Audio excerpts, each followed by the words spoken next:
নামাজ পড়ে আবার অনেকে জাহান্নামে যাবে। এবার প্রশ্ন আমার অনেকের মনে যে তাহলে নামাজ না পড়াই তো ভালো। ফাওয়াইলুল লিল মুসাল্লিন আল্লাযীনা হুম আন সালাতিহিম সাহুন। আল্লাহ পাক বলেন আক্ষেপ, আফসোস, ধ্বংস হয়ে যাক ওই মানুষগুলো, ওই মুসল্লিগুলো যারা নামাজ পড়ে, কোন নামাজি, যারা তাদের নামাজ সম্পর্কে উদাসীন। নামাজের ভেতরে যদি চারটা জিনিস না পাওয়া যায় তাহলে ওই নামাজ পড়া না পড়ার সমান। এক নম্বরে নামাজে আপনার খুশু খুজু লাগবে। কি লাগবে? খুশু খুজু মানে ধীর স্থিরতা, মন থাকা লাগবে নামাজে। সাহাবায়ে কেরামের নামাজ আল্লাহর দরবারে কবুল হওয়ার পেছনে অন্যতম কারণ ছিল তাদের নামাজে ছিল খুশু খুজু। হযরতে তালহা রাদিয়াল্লাহু তাআলা আনহুর জীবনী পড়লাম, তিনি নামাজে দাঁড়িয়েছেন, পাশেই তার বাচ্চাটা খেলা করছিল। পাহাড়ি এলাকা থেকে একটা সাপ এসে বাচ্চাটাকে জড়িয়ে ফেলেছে। হযরতে তালহার স্ত্রী আশপাশের মানুষজন ডাক দিয়ে সাপটাকে মেরে বাচ্চাটাকে বিপদ মুক্ত করে বসে আছে। নামাজ শেষ হওয়ার পরে বললেন, স্ত্রী, এতগুলো মানুষ হইচই হচ্ছিল কি? বলে, আপনি কিছুই টের পাননি? বাচ্চাটাকে সাপে জড়িয়ে ফেলেছিল, আপনি নামাজে আছেন, এই জন্য আশপাশের মানুষ ডাক দিয়ে সাপ মেরে বাচ্চাকে বিপদ মুক্ত করে আমরা আছি, এই জন্য গ্যাঞ্জাম হচ্ছিল। হযরতে তালহা নামাজের ভেতরে দাঁড়িয়ে সাপে বাচ্চা জড়িয়েছে, মানুষজন এসেছে, মুক্ত করেছে, উনি কিছুই টের পাননি। কি তেলাওয়াতে ছিলেন? স্ত্রী ডাক দিয়ে বলে, স্বামী আমার, এতগুলো কাজ আপনার সামনে ঘটে গেল, আপনি কিছুই টের পেলেন না। তালহা রাদিয়াল্লাহু তাআলা আনহু বলেছিলেন, স্ত্রী, নামাজে দাঁড়িয়ে আমার আল্লাহর সাথে আমার কথা হচ্ছিল। নামাজের ভেতরে যদি মন এদিকে ওদিকে চলে যায়, ওই নামাজ আর নামাজ থাকে না। সাহাবায়ে কেরামের খুশু খুজুর নামাজ আর আমাদের নামাজ আকাশ আর পাতাল। এজন্য এখানে যারা এসেছেন আহ্বান জানাচ্ছি, আপনি নামাজ আরম্ভ করেন খুশু খুজু নিয়ে। আর খুশু খুজু আসবে তখন যখন নামাজের তেলাওয়াতকৃত বিষয়গুলো আপনি বুঝবেন। নামাজে দাঁড়িয়েই যখন মানুষ বলে আল্লাহু আকবার, দুনিয়ার সব কিছুর তুলনায় আমার আল্লাহ বড়, ওর পেছনে সব কিছু ছোট হয়ে যায়। এটা মন থেকে মুখ দিয়ে কোনো মানুষ যদি বলে, আমার মনে হয় নামাজে দাঁড়ালে আমার আল্লাহর দর্শন পাওয়ার কথা। নামাজে দাঁড়িয়ে তুমি এমন ভাবে চিন্তা ভাবনা করো যেন তুমি আল্লাহকে দেখতে পাচ্ছ। যদি দেখতে নাও পাও, এই চিন্তা ভাবনা যেন মনের ভেতরে আসে, মহান আল্লাহ অবশ্যই আমাকে দেখছে। নামাজের 2 নম্বরে তেলাওয়াতকৃত বিষয়গুলো আমাদের বোঝার জন্য সর্বোচ্চ সূরা ফাতিহা বাদ দিয়ে 4টা সূরা অর্থ ব্যাখ্যা বিশ্লেষণ সহ একটু কষ্ট করে আয়ত্ত করে নেবেন। খুব বেশি যদি আপনার মুখস্থ করা সম্ভব না হয়, সূরা বাকারা, সূরা ফাতিহা বাদ দেওয়ার মাত্র 4টা সূরা হলে আপনার নামাজ হয়ে যাচ্ছে। ছোট ছোট হোক, কিন্তু বিষয়গুলো যদি আপনি নামাজের ভেতরে দাঁড়িয়ে বোঝেন যে কি বললাম, যখনই বলবেন ইন্না আ'তাইনাকাল কাউসার ফাসাল্লি লিরাব্বিকা ওয়ানহার ইন্না শানিআকা হুয়াল আবতার। নবীজির বিষণ্ণ জীবনে এই আয়াতগুলো এত প্রশান্তি এনে দিয়েছিল। আমি জেলখানায় 3 বছরের ভেতরে মাঝে মাঝে মানুষ হিসাবে এই কন্ডেম সেলের ভেতরে বহুবার আমি হতাশ হয়ে গেছি। যখনই বলতাম ইন্না আ'তাইনাকাল কাউসার, মনে হতো আমার আল্লাহ এই মাত্র এই সুসংবাদ আমার এই শোনাচ্ছেন। এজন্য নামাজের ভেতরে যা পড়ছি ওটা যদি আমি বুঝি, আমার মন আরো স্থির হবে, আল্লাহর প্রতি ভরসা এটা আরো বেড়ে যাবে। কোন মানুষের ভরসা যদি আল্লাহর প্রতি বেড়ে যায়, আজকে আসার সময় পড়ছিলাম, কোন মানুষ যদি মনের অশান্তিও এ কথা বারবার বলতে থাকে, হাসবুনাল্লাহু নি'মাল ওয়াকিল নি'মাল মাওলা ওয়া নি'মান নাসির, মনের অজান্তেও যদি কেউ বলে আল্লাহ আমার জন্য যথেষ্ট, মহান আল্লাহ এই লোকটা জানে না কি জন্য বলেছে, কিন্তু আল্লাহ তার ফেরেশতাদের নিয়ে এই লোকটা সম্পর্কে গর্ব করে। এই জন্য আল্লাহর উপরে ভরসা বিপদে পড়লে আমাদের বাড়ে, আমাদের ভরসাটা আরো বেশি বাড়ানো দরকার। আমি কথা বলছিলাম, নামাজ আদায় করে অনেক মানুষ জাহান্নামে যাবে, তার অন্যতম তারা যারা সাহুন, নামাজ সম্পর্কে উদাসীন, খুশু নেই, নামাজের ভেতরে কি পড়ে এটা বোঝে না, নামাজ যে শিক্ষা দিতে চায় ওটা তার প্র্যাকটিক্যাল লাইফে নিয়ে যায় না। এ মানুষগুলো নামাজ পড়ার পরেও ধ্বংস হয়ে যাবে আল্লাহর ভাষায়। জোরে বলেন নাউজুবিল্লাহ।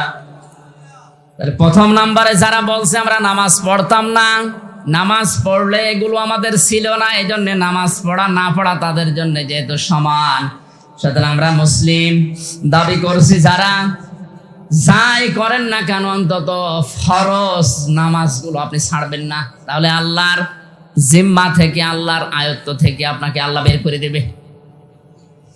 আর আল্লাহর দায়িত্ব থেকে কোনো বান্দা বান্দি যদি বের হয়ে যায়, ওই 1 সেকেন্ড অন্তত চলার কথা না। চলতে গিয়ে হঠাৎ পা পিছলিয়ে বা পা বাঁকা হয়ে পড়ে গেলেন, পা ভেঙে গেল, আল্লাহর দায়িত্ব ছাড়া 1 সেকেন্ডও সুস্থ থাকাও সম্ভব না। অথচ ফরজ নামাজ যদি কেউ ছেড়ে দেয়, আল্লাহ পাক বলেন ওর দায়িত্ব আমি আল্লাহ ছেড়ে দেই। জোরে বলেন নাউজুবিল্লাহ। আমি আশা করতে পারি এই মাহফিলের এই ময়দানে মানুষ যারা আছে, অন্তত জীবনে যতদিন আজরাইল না আসে ফরজ নামাজ ছেড়ে দেব না। কারা রাজি আছেন প্রাপ্ত যারা? লিল্লাহি তাকবীর। মাহফিল ইনশাআল্লাহ সাকসেস হবে যদি এই কথাগুলো আমরা ঠিক রাখতে পারি। আল্লাহ তাআলার ঘোষণা দেওয়া একমাত্র, কেবলমাত্র, শুধুমাত্র নেতৃত্ব দেওয়ার গুণাবলী আল্লাহ যাদেরকে দিয়েছিলেন, নেতা হিসাবে নাম ধরে ডাক দিয়েছেন আল্লাহ একজনকে। কাকে? কোরআনে কারীম জানিয়েছে, ইয়াসিন ওয়াল কুরআনিল হাকীম ইন্নাকা লামিনাল মুরসালিন আলা সিরাতিম মুস্তাকিম। ইয়াসিন, হে নেতা। তাফসীরে কাবীর আল্লামা ফখরুদ্দীন রাজি রহমতুল্লাহ আলাইহি বিশাল তাফসীরে ইয়াসিন শব্দের ব্যাখ্যা করতে গিয়ে তিনি 5টি অর্থ দিয়েছেন। ইয়া মানে হে, সিন মানে সাজ্জেদ। সাইয়েদের ব্যাখ্যায় তিনি 5টি অর্থের প্রথম দিয়েছেন সাজ্জিদুল আলামিন, 2 নম্বরে সাজ্জিদুল বাশার, 3 নম্বরে সাজ্জিদুল কাউনাইন, 4 নম্বরে সাজ্জিদুল আম্বিয়া, 5 নম্বরে সাজ্জিদুল মুরসালিন। সাইয়েদুল আলম দেননি তিনি, আলামিন জানিয়েছেন। আলমের বহু বছর আলামিন জানিয়ে শুধু এই বাংলাদেশ, এই পৃথিবী না, যত জগৎ আল্লাহ বানিয়েছেন ওই সমস্ত জায়গায় যদি আল্লাহর সৃষ্টি থাকে, সেই জায়গার জন্যও আমাদের নবী মুহাম্মদুর রাসূলুল্লাহ নেতা। সাইয়েদুল বাশার, মানুষের নেতা, মানুষ নামে পদবাচ্যে যারা বিবেচিত, মানুষ দাবি করার পরেও কোন মানুষ যদি বিশ্ব নবীকে নেতা মানতে না পারে, আল্লাহর দৃষ্টিতে সে আর মানুষ নেই, বিপরীতটা। আশা করছি আপনার বিবেকে ধাক্কা লাগবে কথাগুলো, কারণ কোরআনে কারীম যদি কোনো মানুষের মন নরম করতে না পারে, ওর মন নরম করার জন্য দুনিয়ার কোনো যন্ত্র নেই। মানুষ দাবি করার পরেও যদি বিশ্ব নবীর নেতৃত্ব কারো ভালো না লাগে, তাকে যদি নেতা মেনে জীবন চালাতে না পারে, বুঝতে হবে ওটা মানুষ না, ওটা জানোয়ার। 3 নম্বরে সাজ্জিদুল কাউনাইন, শুধু এই জগৎ না, উভয় জগতেই তিনি আমাদের নেতা। 4 নম্বরে সাজ্জিদুল আম্বিয়া, শুধুমাত্র দুনিয়ার সাধারণ মানুষ না, নবী হিসাবে আল্লাহ যাদেরকে পাঠিয়েছেন দুনিয়ায়, তারাও মুহাম্মদুর রাসূলুল্লাহকে নেতা হিসাবে মেনে নিয়েছেন। 5 নম্বরে সাজ্জিদুল মুরসালিন, শুধু নবী না, রসুল হিসাবে আল্লাহ যাদেরকে পাঠিয়েছিলেন এই সমস্ত রসুলরাও দুনিয়াতে ঘোষণা দিয়েছে আমাদের নেতা মুহাম্মদ সাল্লাল্লাহু আলাইহি সাল্লাম। মেরাজের এই রাতে আল্লাহর আসমানে বাইতুল মামুরে ফেরেশতারা নামাজ আদায় করে, নবীদের রূহকে আল্লাহ ওই জায়গায় হাজির করেছিলেন। মুহাম্মদুর রাসূলুল্লাহকে আল্লাহ ফেরেশতা জিবরাইল ডাক দিয়ে বলেন, হে রাসূল, এই যে জায়গাটা খালি আছে এটা ইমামতির এই মুসাল্লা, পেছনে যারা দাঁড়িয়ে আছে এরা একটাও সাধারণ মানুষ না, এরা নবী, এরা রাসূল, এরা ফেরেশতা। আজকের এই ময়দানে ইমাম হওয়ার জন্যে, নেতা হওয়ার জন্যে এই জায়গাটা আপনি বাদে আর কেউ যোগ্য না। আপনাকে দিয়ে আজ 2 রাকাত নামাজ এদের আদায় করে আল্লাহ ঘোষণা দিয়েছেন, ইন্নাকা লামিনাল মুরসালিন, অবশ্যই হে নবী আপনি আমার রাসূল, শুধু রাসূল না, আপনাকে আমি ইয়াসিন বলে ঘোষণা দিলাম।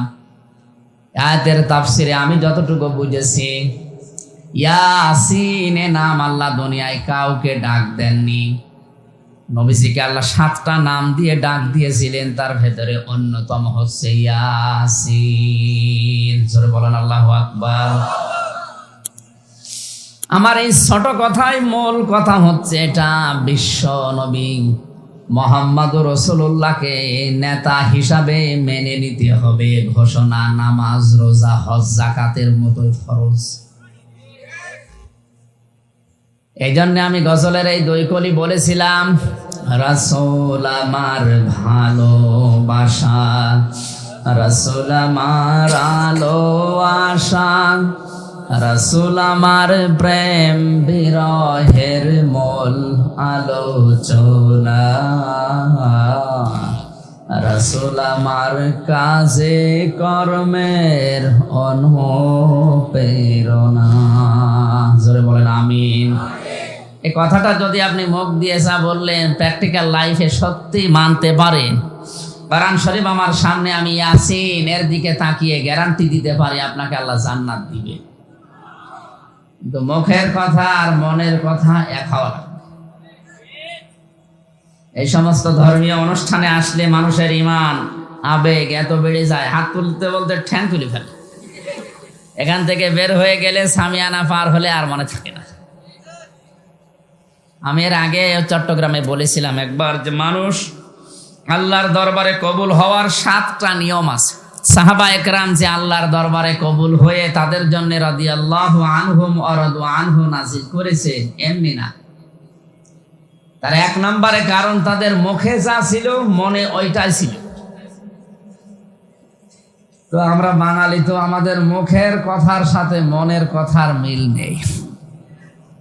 কাবা শরীফ তাওয়াফ করছিলাম 16 সালে, হঠাৎ দেখি একজন কাঁদতেছে, হাও মাও করে কাঁদে। ডাক দিয়ে বললাম, মুরব্বী বাড়ি কোথায়? তো বাংলাদেশ। কোথায়? নোয়াখালী। কাঁদেন কেন? যে মরবো। মরবেন মানে? আমি আর দেশে যাব না, দেশে কিছুই নেই, এখানে আল্লাহর ঘর আছে, নবীজির রওজা আছে মদিনায়, দেখার মতো, ইবাদতের মতো বহু জায়গায়, এখানে আল্লাহ যেন মরণ দেয়, এখানে আমি আর যাব না। বললাম হোটেলে চলে, যেখানে থাকি হোস্টেলে নিয়ে আসার পরে নাস্তা দিলাম, বাইরে তাকিয়ে দেখি ঝড় হচ্ছে। বললাম মুরব্বী প্রস্তুতি নেন। কেন? আপনি যে দোয়া করলেন আপনি আর যাবেন না, যে ঝড় উঠেছে আপনাকে শুধু আমি বের করে দেব, আপনি মরবেন।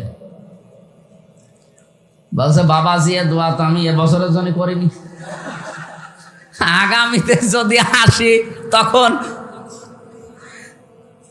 ঝড় দেখিয়ে দোয়া পাল্টে ফেলছে। এর মুখের কথার সাথে মনের কথার কোনো মিল আছে? বলেন বলেন।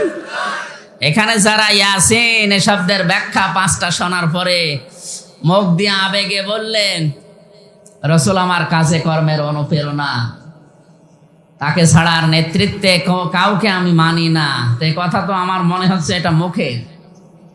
সারা বাংলাদেশের 64 জেলার আমার কোনো জেলা এমনকি কোনো থানাও বাকি নেই। দু একটা থানা আছে যেখানে মুসলমান নেই, উপজাতি, তাছাড়া বাকি কোনো থানা আমি একবার হলেও গেছি।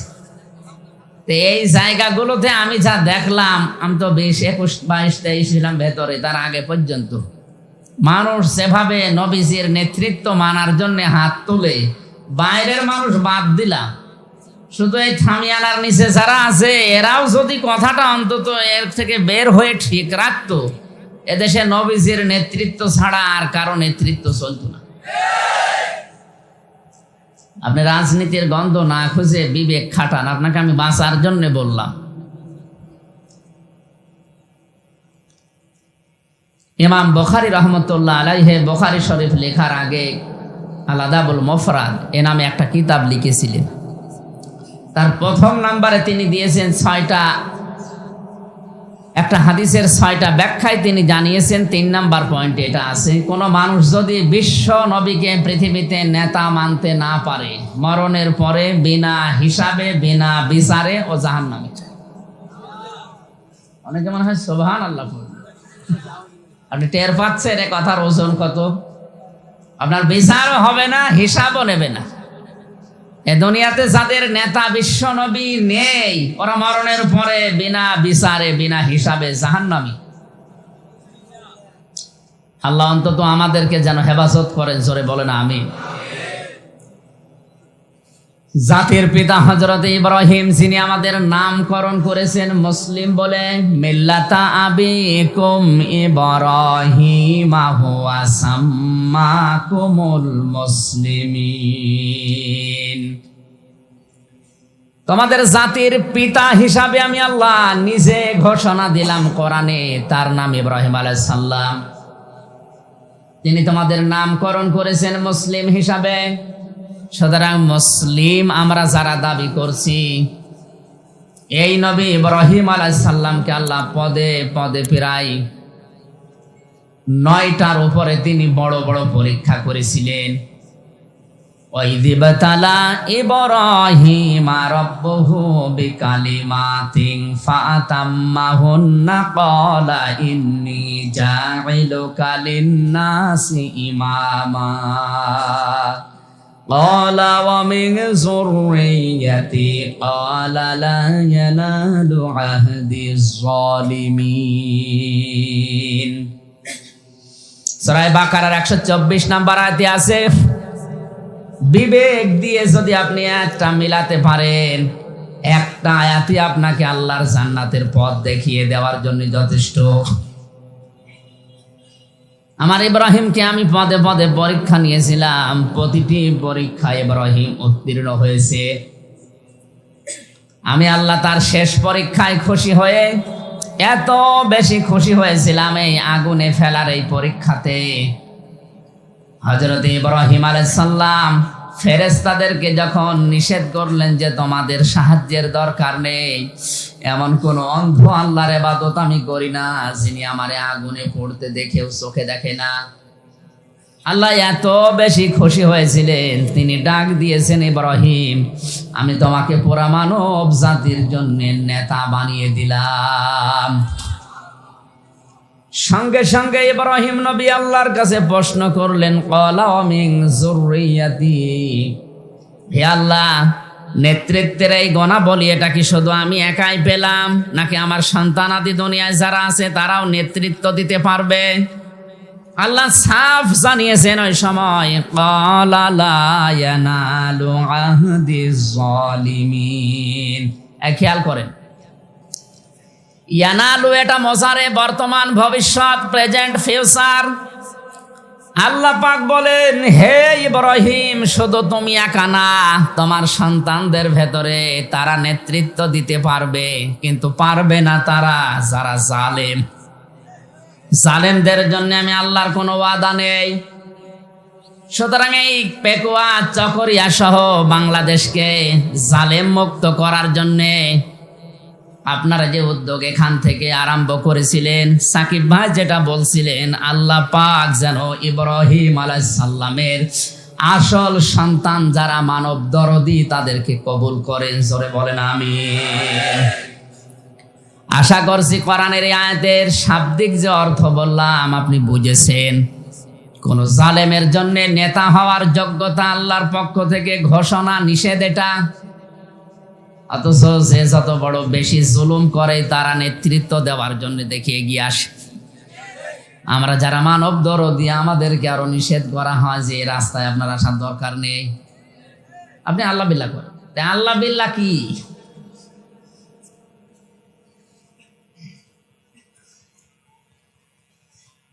সূরা মুদ্দাসসির থেকে আমি কয়েকটা আয়াত তেলাওয়াত করেছি। খুব অল্প সময় আমার শরীরের অবস্থা এবং আরেকটা অনুষ্ঠানের দিকে তাকিয়ে খুব অল্প সময় সামারাইজ করে কথাগুলো বলছি। আল্লাহ রাব্বুল আলামিন সাকার নামক একটা জাহান্নামের নামকরণ করেছে কোরআনে কারিমে। আমরা জানি জাহান্নাম 7টা, জান্নাত 8টা। এটা জানি না আমরা? এটা আমাদের কথা বন্ধ করে ক্লাসে যে সমস্ত বইগুলো পড়ানো হয় এখানে এই নিয়মেই লেখা আছে। কোরআনে কারিম জানিয়েছে জাহান্নাম একটা, দরজা 7টা, জান্নাতও একটা, দরজা 8টা। জান্নাতের স্তর তাফসিরে এবং হাদিসের ভাষা আমি 100টার উপরে পেয়েছি। কোরআনে কারিমে প্রায় 70টার উপরে নামকরণ করা আছে। আমরা যেহেতু আজকে জাহান্নামের একটা বিষয় তুলে ধরার জন্য আয়াত পড়েছি, তাহলে আজকে থেকে সূরা হিজরের 42 নাম্বার আয়াতে 42, 43, 44 এই নাম্বার আয়াতগুলোতে আছে লাহা সাবাতু আবওয়াব লিকুল্লি বাবিম মিনহুম জুজউম মাকসুম। আল্লাহ তাআলা বলেন জাহান্নাম একটা, জাহান্নামের দরজা স্তর 7টা। দুনিয়াতে যে যেই ধরনের আমল করবে, কাজ করবে, তাকে আল্লাহ ওই জায়গা, ওই দরজা দিয়ে প্রবেশ করাবে জাহান্নামে। জোরে বলেন নাউজুবিল্লাহ। কালকে কক্সবাজারের শহরে একটা আলোচনা ছিল, ওখানে আমলের বিষয়ে কথা বলেছিলাম। কোন আমল যদি কেউ আল্লাহর দরবারে কবুল করাতে চায়, 4টা গুণ থাকা লাগবে ওই আমলের ভেতরে। 1 নম্বরে ওই আমলে এলেম থাকা লাগবে, জ্ঞান থাকা লাগবে ওই আমলের উপরে। আন্দাজে কেউ আমল দিয়ে দিল, কাজ দিয়ে দিল, আপনি করতে আরম্ভ করবেন না, ওইটা আমল না, ওইটা আল্লাহর কাছে আহসানু আমালা না। আহসানু আমালা হওয়ার জন্য 4টা গুণ লাগে। কয়টা? আজকে থেকে একেবারে জীবনের শেষ দিন পর্যন্ত এটা মিলাবেন। দুনিয়াতে যে কোনো কাজ যদি ভালো হতে হয়, আহসানু আমালা যদি হতে হয়, গুণ লাগবে ওই আমলে, কাজে। কয়টা? 1 নম্বরে এলেম লাগবে, 2 নম্বরে ওর ভেতরে নিয়ত থাকা লাগবে, খালেস নিয়ত, 3 নম্বরে ওই কাজে ধৈর্য থাকা লাগবে, 4 নম্বরে ইখলাস থাকা লাগবে। তাছাড়া কোনো আমল আহসানু আমালা হবে না। ওই আমলগুলো করলে কোন জান্নাতের দরজা দিয়ে স্তরে আপনি থাকতে পারবেন, কালকে আলোচনা ছিল, আমি পুরাটা শেষ করতে পারি নাই। আজকে আয়াত পড়েছি যেহেতু জাহান্নাম সংক্রান্ত। যে যেই ধরনের কাজ দুনিয়ায় করবে, কিয়ামতের দিন আল্লাহ জাহান্নামের ওই দরজা দিয়ে তাকে প্রবেশ করাবে। আমরা দুনিয়াতে এই যে ক্লাস 1 থেকে 10 পর্যন্ত একটা হাই স্কুল মনে করে, এখানে যে যেই ক্লাসে পড়ে সে ওই দরজা দিয়ে প্রবেশ করে। ক্লাস 1-এ পড়ে, ক্লাস 9-এ যে ক্লাস করতে পারবে না। তাহলে দুনিয়াতে আপনি যেই কাজ করেছেন, কিয়ামতের ময়দানে আপনার জন্য ওই রকম স্তর আল্লাহ বানাবে। জান্নাতের স্তর আমি পেয়েছি 100টার উপরে, জাহান্নাম পেয়েছি মাত্র 7টা। বলেন বলেন, আপনি এখান থেকে আজকে যতটুকুই হোক আপনি মিলাবেন যে আপনার অবস্থান এখন কোথায় আছে। আপনি জান্নাতের দরজা না জাহান্নামের কোন দরজা দিয়ে প্রবেশ করার উপক্রম বা উপযুক্ত হয়ে আছেন। যদি থাকেন ওখান থেকে থেমে যাবেন, ফিরে আসবেন, তাহলে এই তাফসীর মাহফিল সফল হবে। আল্লাহ আমাদেরকে এই ভাঙ্গা ভাঙ্গা গলায় যে কথাগুলো বলছি মেনে চলার যেন তৌফিক দেন। জোরে বলেন আমিন। আমিন। সূরা মুদ্দাসসির কোন সূরা? জবান খুলে বলেন কোন সূরা? মুদ্দাসসির। মুদ্দাসসির শব্দের শাব্দিক অর্থ কম্বলওয়ালা, চাদরওয়ালা। নবীজিকে আল্লাহ রাব্বুল আলামিন যে 7টা নামে ডাক দিয়েছিলেন দুনিয়ায় আদর করে, তার ভেতরে এই মুদ্দাসসির একটা। প্রথম নাম্বার একটা বলেনি কে? ইয়াসিন, তহা, মুজাম্মিল, মুদ্দাসসির, আহমদ, মোহাম্মদ। আর একটা আছে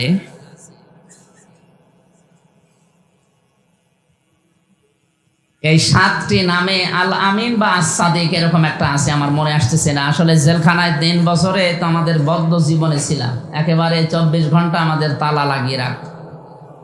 যদিও আমাদের মামলা নরমাল মামলা, আমরা কিছুই জানি না, এরপরে রেখেছে এমন জায়গায় যে দুনিয়ায় আমরা কি কিছুই জানি না।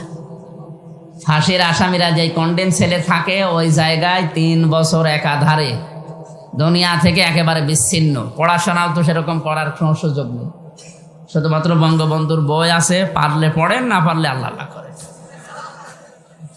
তো ও বই পড়তে পড়তে পুরো মুখস্থ করে ফেলিস, ওনার চেন সফর, ওনার সে রোজ নামসা, কারণ 3 বছর তো আর কিছু নেই, শুধু ওইটাই আর কোরআন শরীফ। এই জন্য অনেক জানা জিনিস বা অনেক জানা জ্ঞান যেগুলো ছিল এগুলো ভুলে গেছি। আবার অন্তত এরকম অনুষ্ঠানগুলো 8-10টা করলে আশা করছি ঠিক হয়ে যাবে, আপনাদের দোয়া চাচ্ছি। আমার নানি শাশুড়ি বলছিলেন যে বক্তার গলা আর জুতার তলা সমান, মানে বক্তার গলায় কিছু বাঁধে না, কারণ জুতার তলায়ও কিছু বাঁধে না, বাঁধবে না ইনশাল্লাহ কয়েকদিন পরে। আমি পড়াশোনা শুরু করেছি, চালাতে চালাতে ইনশাল্লাহ আপনাদের কাছে নতুন নতুন তথ্য নিয়ে আসবে। এই তো গত সামনে 19 তারিখে, জানুয়ারির 19 তারিখে আপনাদের থেকে মনে হয় 1/2 কিলোমিটার দূরে ওই যে নিয়ামতুল্লাহ নিজামী নামে একটা ছেলে আছে, ও একটা মাহফিল দিয়েছে ওই জায়গায় রাত 9টা থেকে 11টা পর্যন্ত। ওখানে একটা গুরুত্বপূর্ণ বিষয়, ইব্রাহিম আলাইহিস সালামের জীবনের 50টা পরীক্ষা আমি ওখানে বলবো ইনশাআল্লাহ। শরীর যদি সুস্থ রাখে আল্লাহ, আর যদি সঠিকভাবে আসতে পারি। আজকে এই মাহফিলটায় কাদের ভাই আসলে জোর করেই নেওয়ার মতো, বাড়ি আমার শ্বশুরের এলাকায়, আসলে না নিলে আবার ম্যাডামরে ধরবে, বাড়িতে সে ঝামেলায় পড়বো, বাধ্য হয়ে নেওয়া। বলছি না 1/2 ঘন্টা মতো একটু কথা সালাম বিনিময় করে আপনারা ওই আসল মাহফিলে চলে যাবেন। আপনারা আজকে অন্তত কিছু যেন মনে করেন না, আমি খুব অল্প সময় আরেকটা বোঝানোর চেষ্টা চালাচ্ছি। জবান খুলে আপনি একটু পড়েন, আউযু বিল্লাহি মিনাশ শাইতানির রাজিম।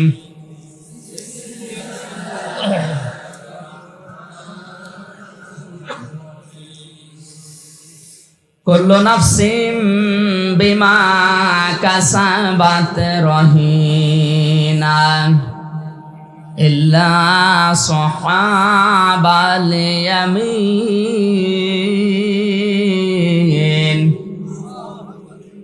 আল্লাহ পাক বলেন দুনিয়াতে যে যেই ধরনের কাজ করবে প্রতিটি মানুষকে তার কাজ অনুযায়ী পুরস্কার বা শাস্তি দেওয়া হবে। কেউ কারো জন্য কাজের জন্য অন্তত দায়ী না। এখান থেকে ছোট্ট একটা তথ্য আমি পেয়েছি, আজ বাংলাদেশে যে যে জায়গায় আছেন অনেকে উপরের অর্ডার শুনে নিচের মানুষদের উপরে জুলুম অত্যাচার করে না। এটা এই দেশে নেই, দুনিয়ার সব জায়গায় এটা চলছে। এই দেশে এখন দিন দিন বাড়ছে। বলে আমার কোনো দোষ নেই হুজুর, উপর থেকে অর্ডার। এই যে উপরের থেকে অর্ডার, এই কথা আপনি যতই বলেন না কেন আপনার নিজের এই কাজের জন্য আপনি নিজেই দায়ী।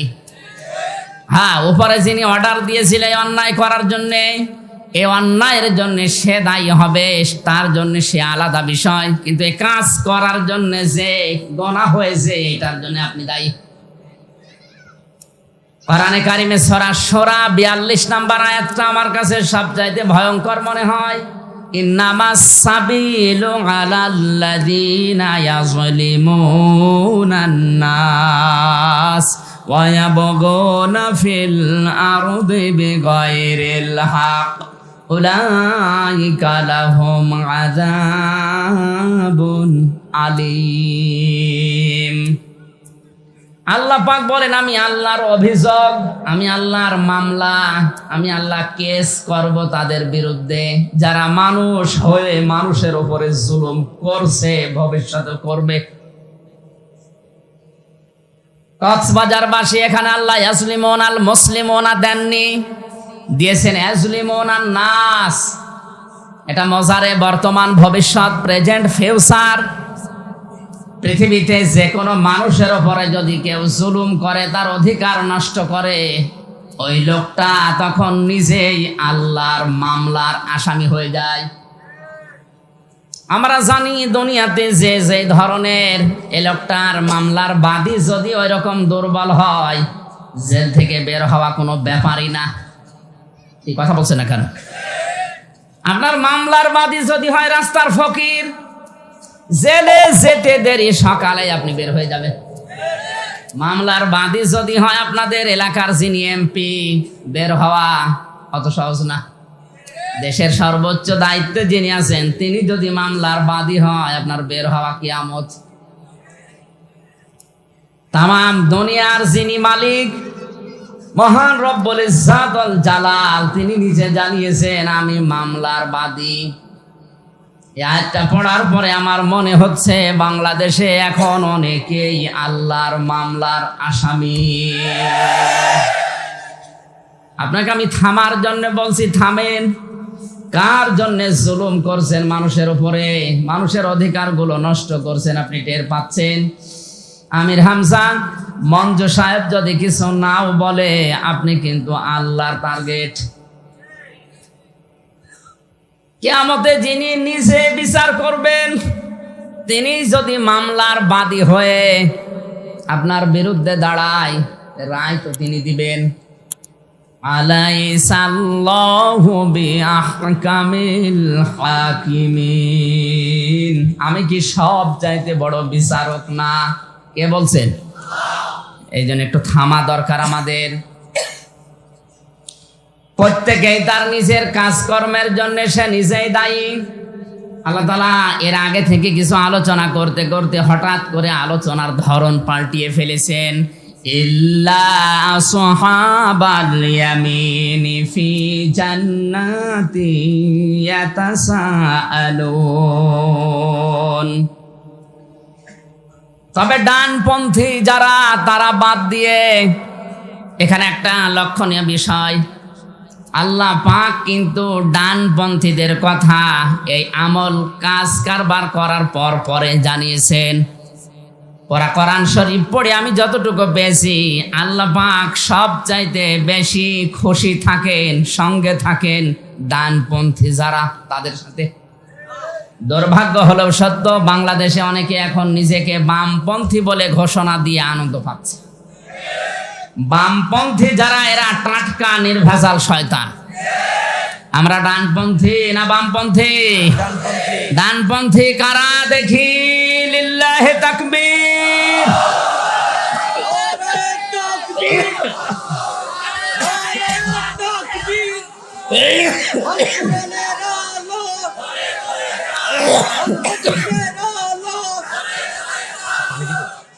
আনি ছেলে গলা ভেঙে দেবে, মনে হয় না। থাক, আলহামদুলিল্লাহ ভাই, ঠিক আছে। স্লোগান দেওয়ার দরকার নেই। যে কথাটা বললেন এটা মরণ পর্যন্ত ঠিক থাকবে তো ইনশাআল্লাহ? আমরা ডানপন্থী না বামপন্থী? বামপন্থী বলে নিজেদেরকে যারা ঘোষণা দিয়ে আরো আনন্দ প্রকাশ করে, এরা কি মানুষ না জাহান্নামের কীট? আপনি আমল আখলাক আপনার চাই থাক, কম বেশি অনেকের আছে। বামপন্থী ঘোষণা দেন কোন কোন বিবেকে? সেই জান্নাতে ইয়াতাসাআলুন। আল্লাহ আলোচনার ধরন পাল্টিয়ে হঠাৎ ডানপন্থীদের কিছু গুণাগুণ বর্ণনা করতে গিয়ে বলেন, জান্নাতের ভেতরে কিছু মানুষকে জিজ্ঞাসা করবে, তারা নিজেরা জিজ্ঞাসিত হবে। ইয়াতাসাআলুন মানে জিজ্ঞাসিত হওয়া। কি জিজ্ঞাসা করবে? দুনিয়ায় আমি যাকে পছন্দ করতাম, ভালোবাসতাম, যার জন্য দোয়া করতাম, এই লোকটার দোয়া যদি কবুল হয়ে থাকে, কিয়ামতে আল্লাহ যে জান্নাতে আমাকে প্রবেশ করাবে, তার পাশাপাশি ফ্ল্যাটে ওই লোকটাকে আপনি দেখতে পাবেন। দুনিয়ায় দোয়ার যে মর্যাদা, যে কদর, এটা আমরা অনেকেই জানি না। অধিকাংশ মানুষ নবীজির কাছে যে হাদিয়া দিয়ে দোয়া চাইতেন, এখন এই সিস্টেমটা আস্তে আস্তে পাল্টিয়ে গেছে। এখন আমাদের আর দোয়ার দরকার হয় না। নবীজি নিজে সাহাবায়ে কেরামের কাছে দোয়া চেয়েছেন, অথচ তার আগে পেছনের সব অপরাধী আল্লাহ মাফ করে দিয়েছেন। তিনি একজন নিরপরাধ মানুষ, নিষ্পাপ মানুষ হওয়ার পরেও যদি দোয়া চাইতে পারেন, আমাদের কি হয়েছে? আমরা এই আমলটা আবার শুরু করব দুনিয়ায়। আমরা দোয়া চাওয়ার সিস্টেম শুরু করব। কার দোয়া কখন কোন অবস্থায় আল্লাহর কাছে কবুল হয়ে যায় বলা যায় না। দোয়া করলেই কবুল হবে এমন না, দোয়ার পেছনে দাওয়া থাকা লাগবে। কি থাকা লাগবে? দাওয়া কি? মুসা আলাইহিস সালামের জামানার কথা আমি হাদিসে পড়েছি। তিনি দোয়া করেছিলেন, রব্বুল আলামিন আমার সাথে যে লোকটা জান্নাতে থাকবে, আমি তো দোয়া করি মাঝে মাঝে যে আমার সাথে জান্নাতে তুমি একজন সাথী দিও, সেই লোকটাকে যদি কবুল করে থাকো আমার একটু দেখাও। আল্লাহ পাক বলেন, মুসা তোমার সাথে জান্নাতে যে লোকটা থাকবে সাথী হয়ে, সেটা সেরকম দামি মানুষ না, ওই লোকটা একটা কসাই, কি গোশত বিক্রি করে। তিনি একটু আবেগপূর্ণ মানুষ ছিলেন, কথা শুনলে খালি প্রশ্ন করতেন। ডাক দিয়ে বলে, রব্বুল আলামিন তুমি আর লোক পেলে না, কসাইয়ের নাম বললে। কি এমন কাজ করে কসাই? আল্লাহ পাক বলেন, মুসা তুমি নিজে যাও, দেখো তার কাজ কারবার কেমন। বাজারে গিয়ে দেখলেন এক কোনায় গোশত বিক্রি করছে এক কসাই। গোশতের সুন্দর সুন্দর যে রানগুলো, কলিজা এক জায়গায় রেখে বাকিগুলো বিক্রি করার পর ওগুলো বাড়িতে নিয়ে যাবেন। মুসা নবী পেছন দিয়ে ডাক দিয়ে বললেন, আল্লাহর বান্দা আমি আপনার বাড়ির মেহমান হতে চাই, রাজি আছেন? চলেন। বাড়িতে নিয়ে বসালেন, ঝোপড়ি থেকে কি যেন পারলেন, নিজের হাতে গোশতগুলো রান্না করে ওই মহিলার মুখে তুলে তুলে দিলেন। মেয়েটা দোয়া করছিল, রব্বুল আলামিন আমার এই সন্তানটা আমার স্বামী মারা যাওয়ার পর থেকে আজ পর্যন্ত আমার পেছনে যেভাবে খেদমতে লেগে আছে, আমি মায়ের কলিজা ঠান্ডা হয়ে গেছে। আমি দোয়া করলাম, জামানার নবী মুসার সাথে আমার এই সন্তানকে তুমি জান্নাতে দিয়ে দিও। আল্লাহর নবী জানিয়েছেন, মা বাবা যদি মুখ থেকে সত্যি কিছু বের করে, ওটা সঙ্গে সঙ্গে আরশে পৌঁছিয়ে যায়। এই জন্য দুনিয়ায় যার সাথেই বেয়াদবি করেন না কেন, অন্তত এই দুইজন থেকে খুব সেবে থাকা লাগবে, সতর্ক থাকা লাগবে। একজন নিজের আপন মা আর একজন নিজের আপন বাবা। অনেকেই দুইজনের সাথে বেয়াদবি করছে, কিন্তু অনেক বাবা আছে তাদের সাথে কোনো বেয়াদবি করেও না, করলেও ভয় পায়। এদেশে তো এখন দিন দিন বাবার সংখ্যা বেড়ে যাচ্ছে, আর এই চট্টগ্রামে বাবা বেশি। কোরআনে কারিমে আল্লাহ যেই মা বাবার নাম দিয়েছেন ওইটা কিন্তু নিজের আপন মা বাবা। ওরা কোরআনে কয়েক জায়গায় আল্লাহ জানিয়েছেন, ওয়াসাইনাল ইনসানা বিওয়ালিদাইহি ইহসানা। আল্লাহ পাক বলেন, আমি দুনিয়ার সব মানুষকে নির্দেশ দিয়েছি, উপদেশ দিয়েছি, নসিহত করেছি, তারা যেন তার মা বাবার সাথে ভালো আচরণ করে। এখানে একটা শিক্ষা আছে, আপনারা আছেন তো ময়দানে? আল্লাহ পাক এখানে মা বাবার সাথে ভালো আচরণ করার কথা জানিয়েছেন। মা বাবার আইন মানা ফরজ না নফল? না না, কথা বুঝে দাও। মা বাবার আইন মানা ফরজ। পৃথিবীতে একজনের আইন মানা শুধু ফরজ, তিনি আমাদের মালিক আল্লাহ। আর তার মাধ্যমে, তিনি যার মাধ্যমে আমাদেরকে শরীয়ত দিয়েছেন, মুহাম্মাদুর রাসূলুল্লাহ, তার নির্দেশ কিছু কিছু আমাদের জন্য মানা নবুয়ত পাওয়ার পর থেকে মৃত্যু পর্যন্ত এই 23 বছর মানা ফরজ। আপনি উল্টাপাল্টা বাইরে ছড়াবেন না যে আমি নবীকে মানিনি, নবীকে ছোট করেছি, তা না। নবীজির জীবনের 23 থেকে 40 থেকে 63, এই কয় বছর? এই 23 বছরের সব কিছু মানা আমরা উম্মত দাবি করলে ফরজ। আর এর আগে তিনি যে কাজ কারবার করেছিলেন, এই কাজগুলো আপনি যদি নাও মানেন, আপনার ফরজ না। হেলফুল ফজল নামে একটা সংগঠন গঠন করেছিলেন 17 বছর বয়সে। এখন যদি কেউ এই সংগঠন না করে, সে কি কাফের হয়ে যাবে? মা বাবার আইন মানা ফরজ না, মা বাবার সেবা করা ফরজ। কথা বুঝতেছেন? অন্তত এই দুই জায়গায় যেন বেয়াদবি না হয়, মা আর বাবা। আল্লাহ আমাদেরকে তাওফিক দিন দুনিয়ার জীবনে, জোরে বলেন আমিন। হযরতে মুসা আলাইহিস সালাম লোকটাকে ডাক দিয়ে বলে, আল্লাহর বান্দা, এই মেয়েটার মুখ থেকে যে কথা শুনলাম, কে এটা? বলে, আমার মা প্রতিনিয়ত এই জন্য আমার জন্য দোয়া করে। আপনি আমার মেহমান, আপনি বলেন তো দেখি এ দোয়া কি কবুল হওয়া সম্ভব? মুসা আলাইহিস সালাম চোখের পানি ফেলে দিয়ে বলে, আল্লাহর বান্দা, এ দোয়া কবুল হয়ে গেছে। আমি জামানার নবী মুসা তোমাকে সুসংবাদ দিয়ে গেলাম আল্লাহর পক্ষ থেকে, তুমি আমার সাথে জান্নাতে সাথী হয়ে থাকবে। জোরে বলেন সুবহানাল্লাহ। এই কষাই এমনিতেই জান্নাত মুসা আলাইহিস সালামের সাথে সাথী হতে পারেনি, শুধু তার মা দোয়া করেছিলেন এমনিতেই না, দোয়ার পেছনে দাওয়া ছিল, মায়ের খেদমত। দাওয়ার নাম কি?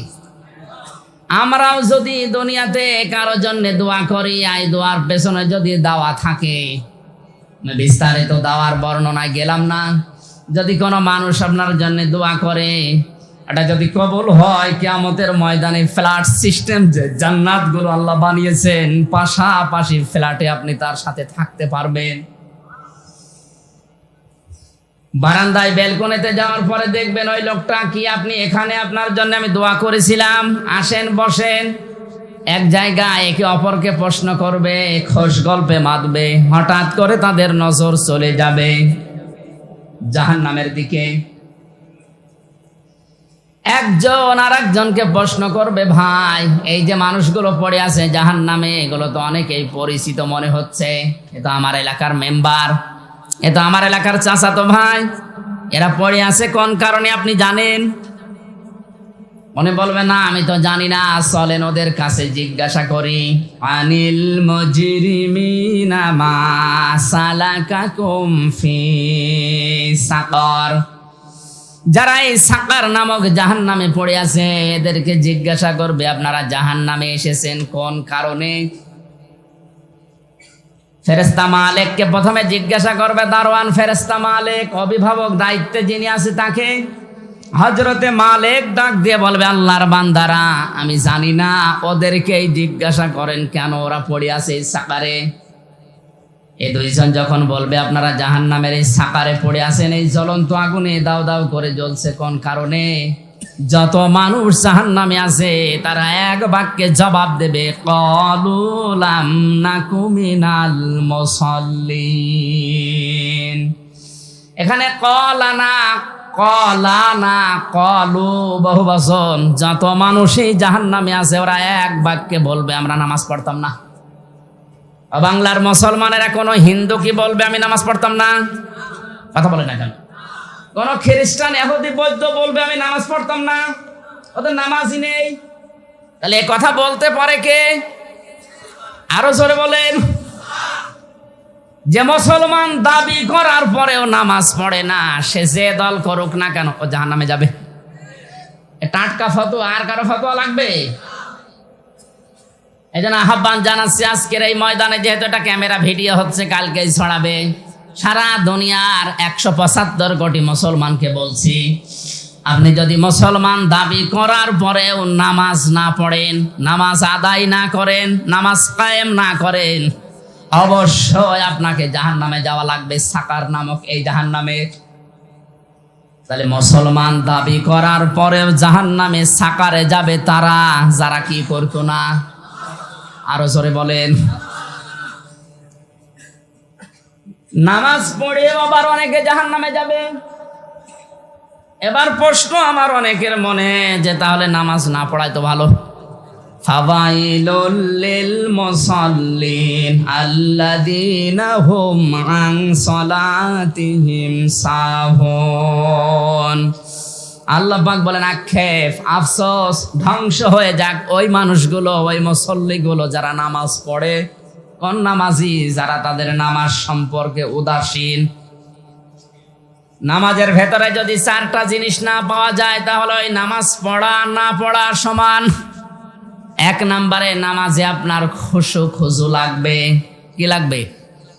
খুশু খুজু মানে ধীর স্থিরতা, মন থাকা লাগবে নামাজে। সাহাবা একরামের নামাজ আল্লাহর দরবারে কবুল হওয়ার পেছনে অন্যতম কারণ ছিল তাদের নামাজে ছিল খুশু খুজু। হযরতে তালহা রাদিয়াল্লাহু তাআলা আনহুর জীবনী পড়লাম। তিনি নামাজে দাঁড়িয়েছেন, পাশেই তার বাচ্চাটা খেলা করছিল। পাহাড়ি এলাকা থেকে একটা সাপ এসে বাচ্চাটাকে জড়িয়ে ফেলেছে। হযরতে তালহার স্ত্রী আশপাশের মানুষজন ডাক দিয়ে সাপটাকে মেরে বাচ্চাটাকে বিপদ মুক্ত করে বসে আছে। নামাজ শেষ হওয়ার পরে বললেন, স্ত্রী, এতগুলো মানুষ হইচই হচ্ছিল কি? বলে, আপনি কিছুই টের পাননি? বাচ্চাটাকে সাপে জড়িয়ে ফেলেছিল, আপনি নামাজে আছেন, এই জন্য আশপাশের মানুষ ডাক দিয়ে সাপ মেরে বাচ্চাকে বিপদ মুক্ত করে আমরা আছি, এই জন্য গ্যাঞ্জাম হচ্ছিল। হযরতে তালহা নামাজের ভেতরে দাঁড়িয়ে সাপে বাচ্চা জড়িয়েছে, মানুষজন এসেছে, মুক্ত করেছে, উনি কিছুই টের পাননি। কি তেলাওয়াতে ছিলেন? স্ত্রী ডাক দিয়ে বলে, স্বামী আমার, এতগুলো কাজ আপনার সামনে ঘটে গেল, আপনি কিছুই টের পেলেন না? তালহা রাদিয়াল্লাহু তাআলা আনহু বলেছিলেন, স্ত্রী, নামাজে দাঁড়িয়ে আমার আল্লাহর সাথে আমার কথা হচ্ছিল। নামাজের ভেতরে যদি মন এদিকে ওদিকে চলে যায়, ওই নামাজ আর নামাজ থাকে না। সাহাবা একরামের খুশু খুজুর নামাজ আর আমাদের নামাজ আকাশ আর পাতাল। এজন্য এখানে যারা এসেছেন আহ্বান জানাচ্ছি, আপনি নামাজ আরম্ভ করেন খুশু খুজু নিয়ে। আর খুশু খুজু আসবে তখন যখন নামাজের তেলাওয়াতকৃত বিষয়গুলো আপনি বুঝবেন।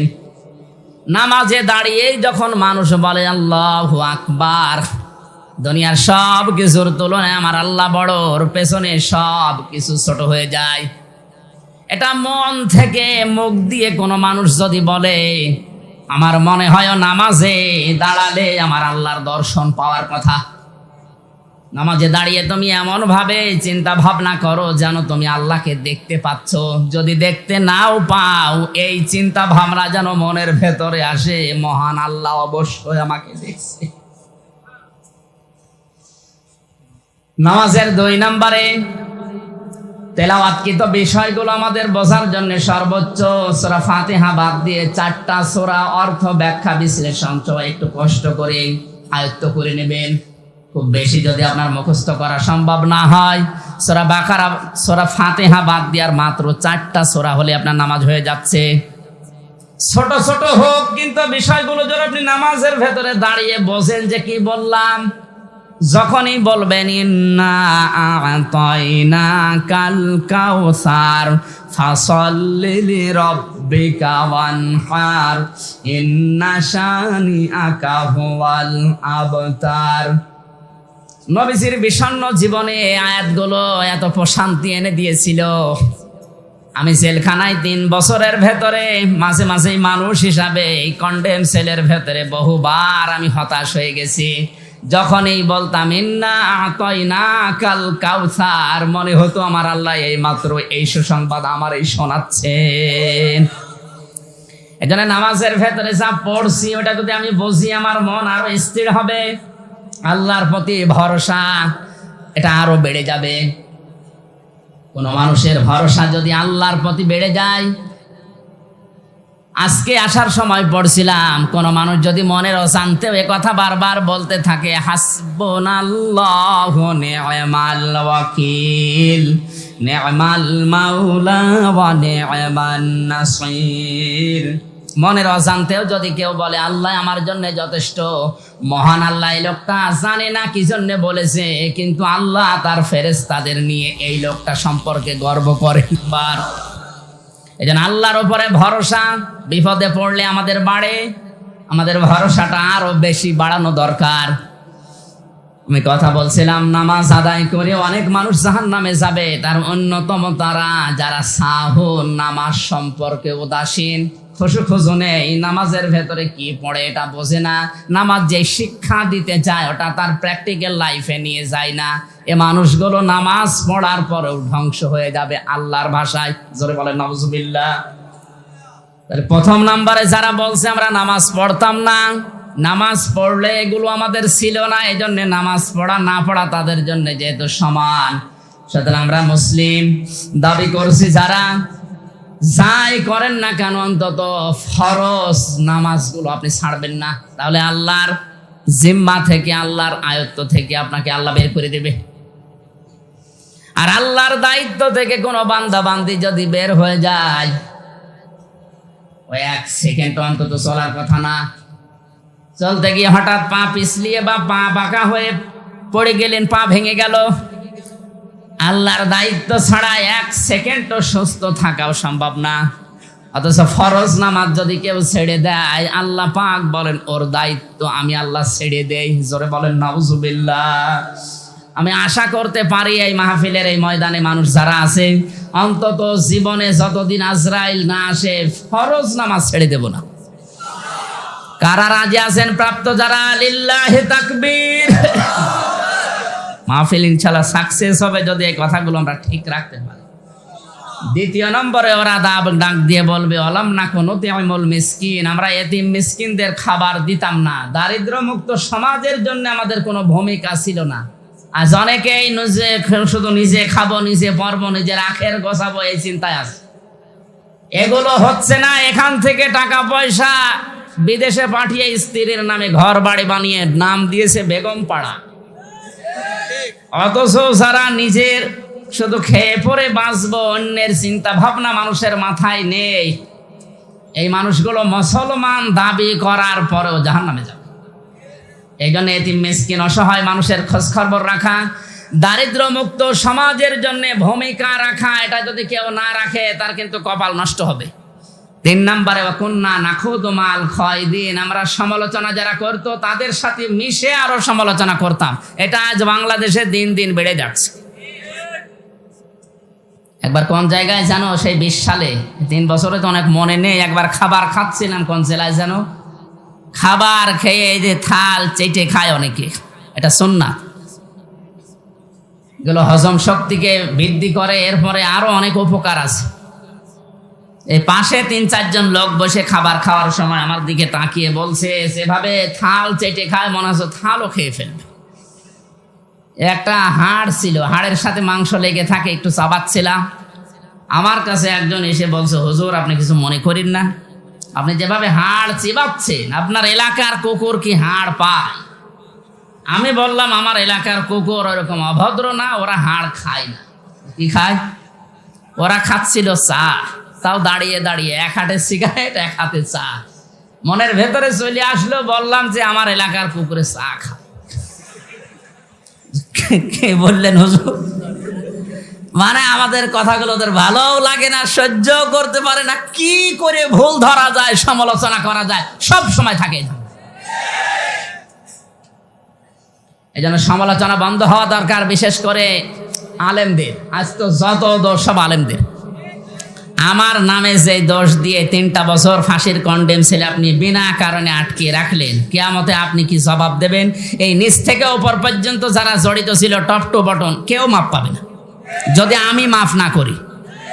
কারণ এটা আমার হক, এটা হক কল্যাণ, এটা হক কল এবাদ, আমার হক। এটা নষ্ট করেছেন আপনি, আমার স্ত্রী, আমার সন্তানাদি, আমার মা বাবা, এদেরকেও কষ্ট ফেলেছেন। অথচ মামলা দিয়েছে কি? তরবারি সাকিব নামে একটা লোক, এই 20-22 বছর বয়স, ও মাঠে কাজ করে, সিরাজগঞ্জে বাড়ি, ধান কাটে। ওই কাঁচি নিয়ে ছাদে, বাঁশের ছাদে উঠে সিরাজগঞ্জ থেকে ঢাকা এসে গাবতলি নেমে ওখান থেকে সিএনজিতে এই সংসদ ভবনের সামনে এসে রাস্তার সামনে ঘুরছি। পুলিশ ধরে বলছে, কি করি সেখানে? সংসদ ভেঙে ফেলবো। সংসদ ভেঙে ফেলবো মানে কি দিয়ে? এই যে কাঁচি, ওইটার নাম দিয়েছে তরবারি। তুই এই কাঁচি দিয়ে বা তরবারি দিয়ে সংসদ ভেঙে ফেলবি, তুই এই পালি কোথায়?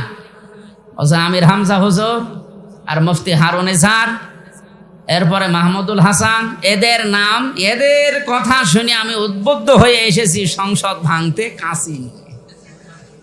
এই মামলায় আমারে ধরে 3 বছর আটকে রেখেছে। শয়তান পর্যন্ত বিশ্বাস করবে, কারণ কাঁচি দিয়ে সংসদ ভাঙা যায়? বম মারলে ওড়ে না, আর কাঁচি দিয়ে সংসদ ভেঙে ফেলবে। কোথাকার পানি কোন জায়গায় গড়িয়েছে বলে? সমালোচনা করতে করতে আজ এমন জায়গায় আমাদেরকে নামিয়ে দিয়েছে, আমাদের নামও আজ পাল্টিয়ে দিচ্ছে। অনেক আলেমের নাম এখন পাল্টিয়ে দিয়েছে তেঁতুল হুজুর। এ নাম কি আলেমদের ছিল? তেঁতুল হুজুর এ শব্দ কোন মেধা থেকে এসেছে আপনি টের পাচ্ছেন? ছোটখাটো মাথা থেকে এটা আসে না। কওমি মাদ্রাসাগুলোকে বিষ বৃক্ষ বলে এরা নাম দিয়েছে। যেখান থেকে সেখান থেকে এই শব্দগুলো বের হয় না, বের হওয়ার অনেক বড় বড় মাথা কাজ করছে। সুতরাং এই সমালোচনা যারা করে এরা আবার হজ করে আসে, ওমরা করে আসে, হজ করতে যাওয়ার সময়ও বিড়ি টানতেছে। আমি সাবধান করছি আপনারা সমালোচনা বন্ধ করেন, নয়তো মুসলমান দাবি করার পরও নাম যদিও আপনার মুসলমানের, আপনি কিন্তু সাকারে যাবেন জাহান্নামে। অকন্যা নুকাজ্জিবু বিয়াউমিদ্দিন, ওরা বলবে আমরা কিয়ামত বিশ্বাস করতাম না, মিথ্যা মনে করতাম। হাত্তা আতানাল ইয়াকিন, হঠাৎ করে আমাদের কাছে মরণ চলে এসেছে। ফামা তানফাউহুম শাফাআতু শাফিঈন, এখানে 4 প্রকার মানুষের নাম আমরা পেলাম। মুসলমান দাবি করেও যারা নামাজ পড়ে না, দারিদ্র্যমুক্ত সমাজের জন্য যারা কাজ করে না, যারা সমালোচনা করে সমালোচনাকারীদের সাথে মিলেমিশে, আর যারা কিয়ামতে জবাব দিতে হবে এটা যারা বিশ্বাস করে না, এই মানুষগুলোর জন্য যদি কেউ সুপারিশও করে কাজে লাগছে না, কিয়ামত পর্যন্ত লাগবেও না। তানফাউ মুজারি, এখানে হোম জমির বহু বচন আছে, এই জন্য শুধু একজনের না, এইরকম চরিত্র যাদেরই আছে দুনিয়ায় তারা এখনই থেমে যান, পাল্টান। আমি সহ প্রত্যেককে আল্লাহ যেন পাল্টিয়ে দেন। জোরে বলেন আমিন।